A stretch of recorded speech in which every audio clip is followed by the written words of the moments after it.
Jamaah, oh jamaah. Alhamdulillah. Alhamdulillahirabbil alamin. Kembali lagi di Islami Twinda, jamaah Islami Twinda yang dirahmati Allah. Masya Allah, alhamdulillah yang baru bergabung ya. Kita ingatkan lagi, mudah-mudahan kita semua menjadi orang-orang yang mencintai orang tua kita dan juga dicintai oleh orang tua kita. Amin amin ya rabbal alamin. Hari ini kita masih membahas tentang tema yang luar biasa untuk Bapak Ibuku tersayang. Ini Masya Allah. Tapi sebelumnya saya akan mengajak jamaah yang ada di rumah untuk melihat sebuah video tayangan curhatan pilu ayah yang tidak dijenguk anaknya di panti jompo. Ini kalau kita lihat nih sedih banget, dan saya pernah datang ke salah satu panti jompo itu, bahkan dia itu dibuang sama anaknya. Sebelumnya diajak makan di salah satu restoran. Iya. Setelah makan di restoran, dibayar restorannya, ibunya suruh tunggu, anaknya keluar mau pindahin mobil dan gak balik-balik di dalam ke tempat itu. Akhirnya dirawat di panti jompo.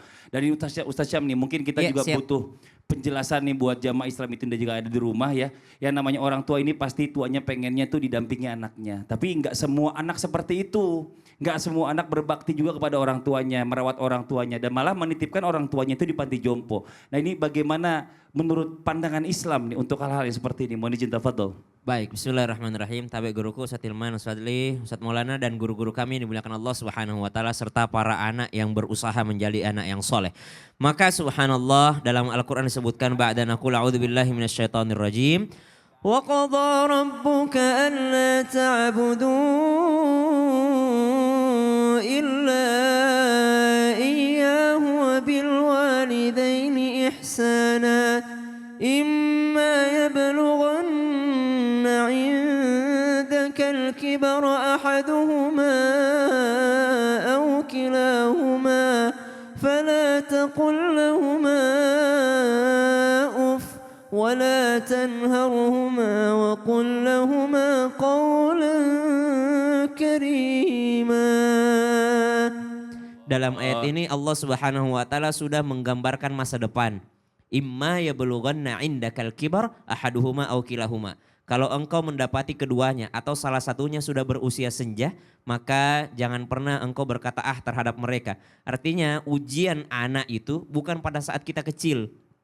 Ujian kita sebagai anak adalah ketika kita sudah dewasa, karena orang tua yang disebutkan di sini adalah orang tua yang sudah berusia senja. Maka disinilah ujiannya, sehingga Nabi SAW mengingatkan bahwasanya celakalah mereka yang mendapati kedua orang tuanya dalam usia senja atau salah satunya lalu tidak menjadikan mereka pintu surganya. Justru orang tua semakin menyusahkan, semakin mendapatkan pahala sabar anak-anak yang merawatnya, anak-anak yang mendampinginya. Semakin orang tua rese, maka semakin anak mendapatkan pahala daripada bersabar terhadap kedua orang tuanya. Ada pertanyaan lanjutan, bukannya mau menitipkan Ustaz, tapi orang tua yang tidak mau dirawat sama anaknya. Ada juga kan orang tua yang tidak mau dirawat sama anaknya. Kalau ada orang tua yang tidak mau dirawat sama anaknya, periksa diri kita, muhasabah diri. Pasti ada yang salah dengan kita. Semua orang tua mau dekat dengan anaknya. Jadi kalau ada orang tua tidak berani minta sama anaknya, tidak berani ngomong sama anaknya, tidak mau dirawat sama anaknya, berarti ada yang salah sama anaknya. Ada kemungkinan besar anaknya sudah mendekati kata durhaka. Ada kemungkinan. Kenapa? Karena mana mungkin ada seorang orang tua yang ingin jauh sama anaknya. Mari bermuhasabah diri. Kenapa orang tua aku tidak mau dirawat sama aku? Berarti mungkin dia pernah ada dalam hatinya dia dibentak.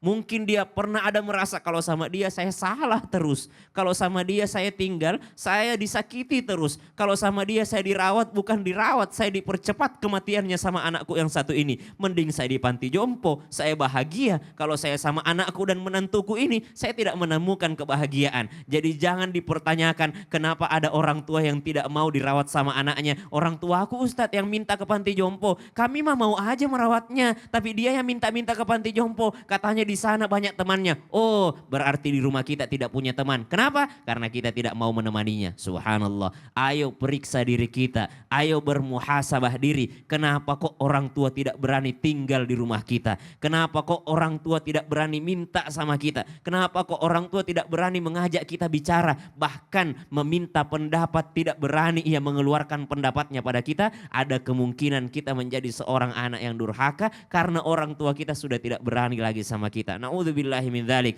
Maka ketika ada orang tua dua-duanya atau salah satunya saja dirawat sampai ia meninggal dunia, maka itu adalah pintu surga yang terbuka lebar luas untuk anak yang soleh. Masya Allah. Allahu ta'ala alam. Masya Allah, terima kasih banyak Ustaz Syam. Jadi Sama-sama, Mas Fadli. sebenarnya memang nggak ada yang namanya orang tua itu nggak mau dirawat sama anak kalau udah tua. Betul. Ada juga mungkin orang tua ini nggak mau merepotkan anaknya Nggak gitu loh, mau, karena betul. dilihat anak itu terlalu sibuk dengan keluarganya. Jadi kita yang harus anak sebagai anak harus lebih peka ya Lebih berarti peka, ya. betul. Ini Masya Allah.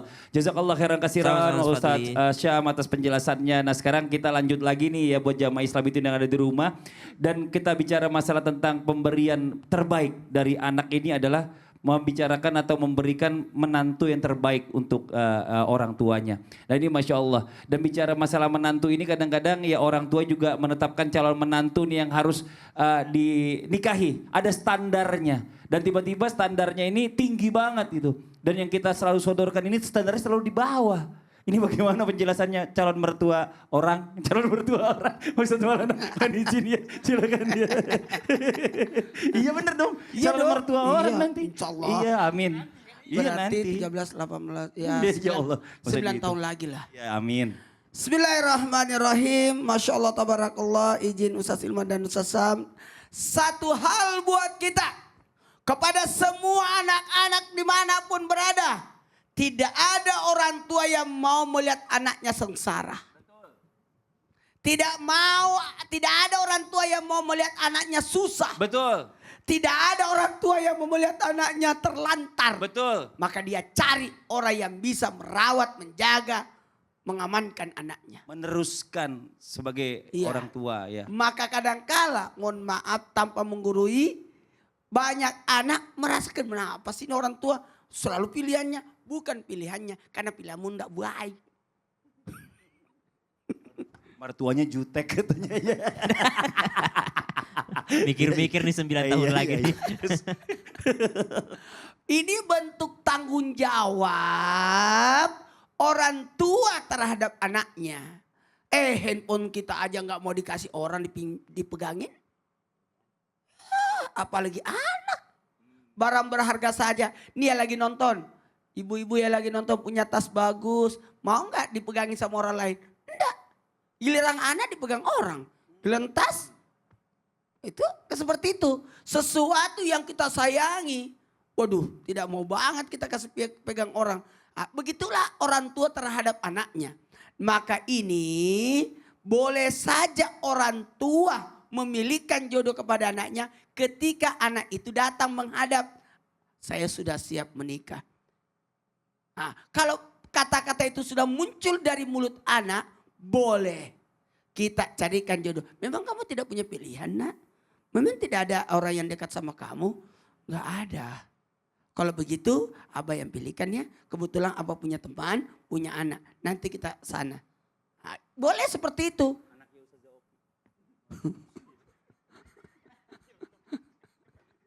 Yang jelas, tidak ada unsur paksaan.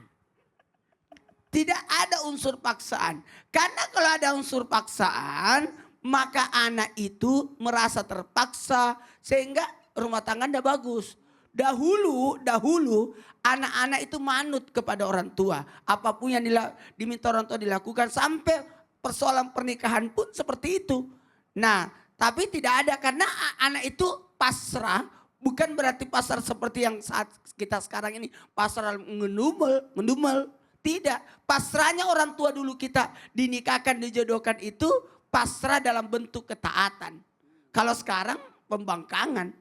Maka dari inilah sebagai seorang anak, jadikanlah baktimu dengan membahagiakan orang tua dengan memilih sesuai pilihan orang tua. Masya Allah. Makanya wanita itu ada walinya. Makanya kalau mau dinikahi Jihan, yang didatangi bapaknya. Kan begitu kemarin waktu saya datang. Ya. Lamarin Ustaz Sam. Rusuh banget. Langsung netapin tanggal. Belum ngomong apa-apa netapin tanggal. Yang lain gak ada yang ngomong kan? Nggak Cuma ada. dia aja sendiri. Iya. Ya Allah. Tapi doanya memang panjang sih, panjang banget Masya doa Allah. sebelum berangkat tuh. Masya Allah. Sebagai bentuk bakti. Bayangkan bahagianya orang tua itu. Dan sebagai bentuk ketaatan. Dan ketahuilah ridho orang tua kita butuhkan. Restu, ridho, izin itu bersatu. Menjadi keberkahan buat rumah tangga kita. Agak memang wasen. Apa memang kau bilang.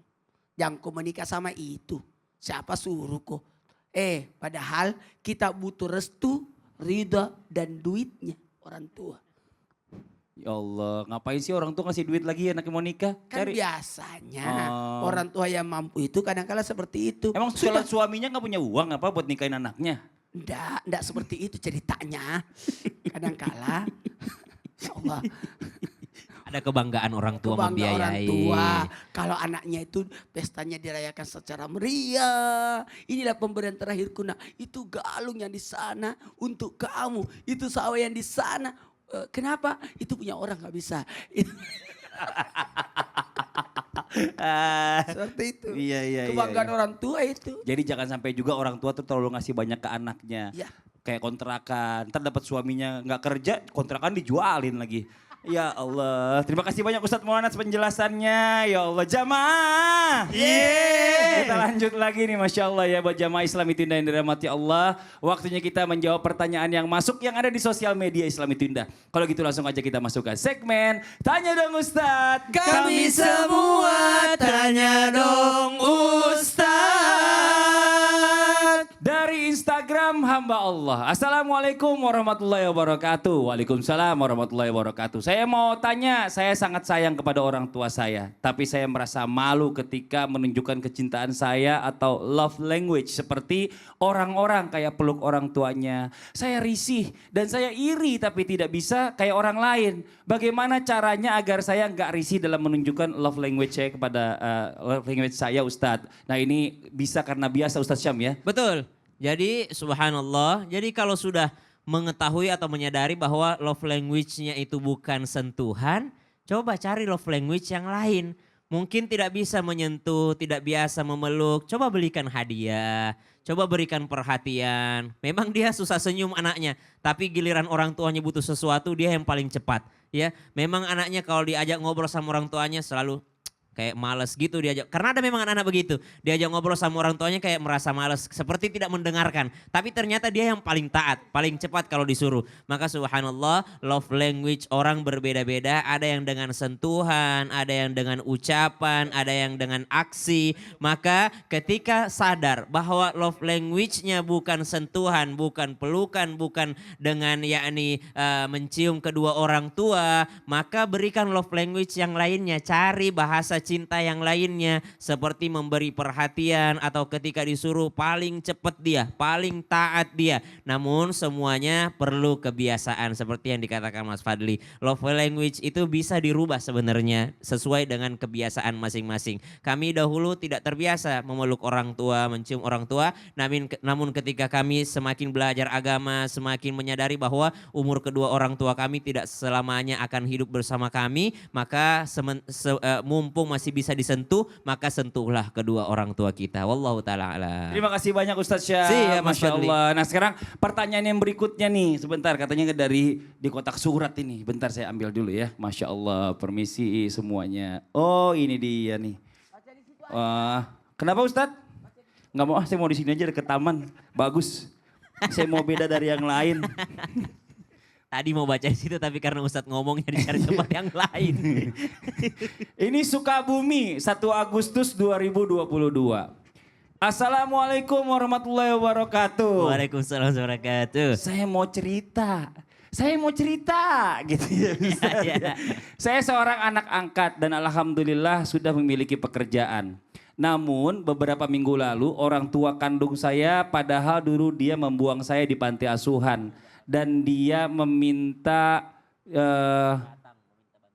bantuan saya untuk bayar hutang. Ya Allah, nauzubillah, astagfirullahaladzim. Saya malah marah kepada orang tua kandung saya tadi Ustadz.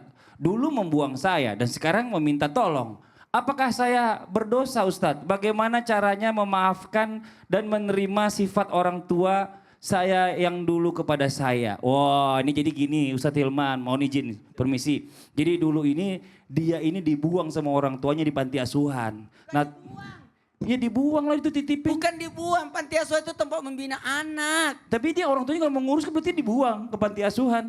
Terus sekarang dia anaknya udah sukses, udah kerja, minta bayarin utang. Nah ini kan gimana nih? Dia anaknya masih nggak terima. Nah mohon izin penjelasannya Ustadz Hilman. Baik, mohon izin Ustadz Maulana, Ustadz Syam, Mas Fadli. Dan yang bertanya tadi dari Sukabumi ya, Masya Allah, Tabarakallah. Pertama begini, kecewa atas sikap orang tua kepada kita yang tidak sesuai itu wajar ya. Tetapi ingat, boleh jadi Allah menghadirkan skenario takdir seperti itu datang dalam hidup kita. Bukan tanpa ada alasan gitu. Terus gimana Ustadz? Sebaiknya tetap lapangkan hati belajar untuk mencoba memaafkan apa yang menjadi kehilapan orang tua kepada kita. Ingat, dengan berbagai banyak kebaikan yang Allah siapkan bagi seorang anak yang berbuat baik kepada orang tuanya. Tetap muliakan orang tuamu. Tetap berbuat baik kepada orang tuamu walaupun orang tuamu tidak berbuat baik kepadamu. Kenapa?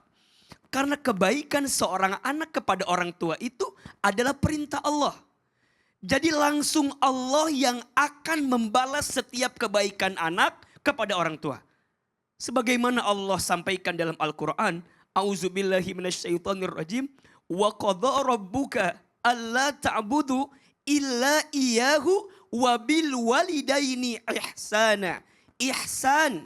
Jadi setiap anak ketika berbuat baik kepada orang tua itu perbuatannya ihsan. Jangan terlalu berharap, Ustadz kalau aku berbuat baik kepada orang tuaku berbuat baik kepadaku. Memang itu yang kita harapkan. Tapi kalau nggak sesuai harapan, biarkan nanti Allah yang membalas kebaikan kita kepada orang tua. Karena itu yang Allah janjikan kepada setiap anak yang berbuat baik kepada orang tua.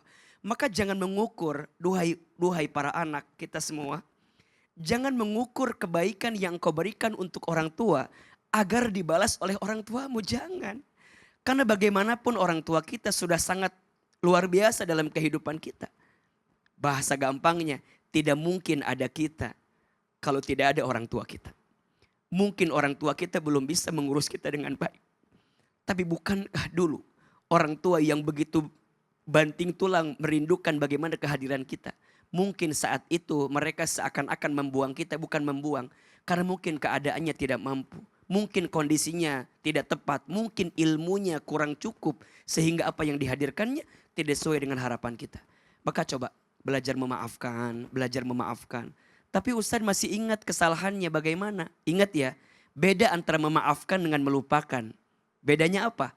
Memaafkan itu membersihkan hatimu agar tidak membenci kepada orang yang menyakitimu. Sedangkan melupakan membersihkan pikiranmu agar tidak ingat kepada orang yang menyakitimu. Beda. Memaafkan itu adanya di hati, melupakan itu adanya di pikiran. Orang lain saja yang berbuat salah kepada kita, kita harus maafkan. Apalagi orang tua kita. Kita tidak akan bisa merubah masa lalu. Tapi kita bisa merubah masa depan.